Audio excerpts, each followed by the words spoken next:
15 August వేళ కేంద్ర ప్రభుత్వం దీపావళి కానుక అందించింది. జీఎస్టీ స్లాబ్లను 4 నుంచి 2కు తగ్గించనుంది.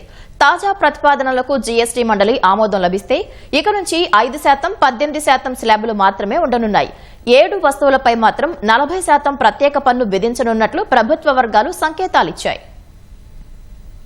కేంద్ర ఆర్థిక శాఖ జీఎస్టీ స్లాబ్లను 4 నుంచి 2కు తగ్గించనుంది. ఈ మేరకు మంత్రివర్గ ఉపసంఘానికి ప్రతిపాదనలు పంపింది.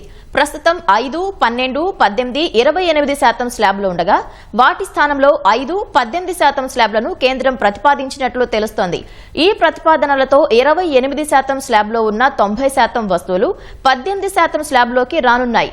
12% స్లాబ్లోని 99% వస్తువులు 5% స్లాబ్లో చేరనున్నాయి. సిగరెట్లు, గుట్కా, పొగాకు సహా విలాసవంతమైన వస్తువులపై 40% ప్రత్యేక స్లాబ్ విధించనున్నారు.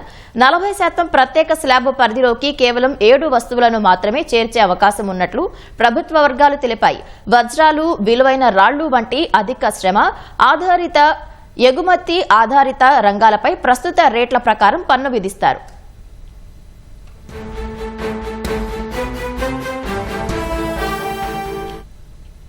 జీఎస్టీ వసూళ్లలో 67% ఆదాయం 18% స్లాబ్ నుంచి వస్తుండగా 28% స్లాబ్ నుంచి 11% ఆదాయం, 5% స్లాబ్ నుంచి 12% ఆదాయం ఆధారంగా కేంద్ర ఆర్థిక శాఖ తాజా ప్రతిపాదనలు చేసింది.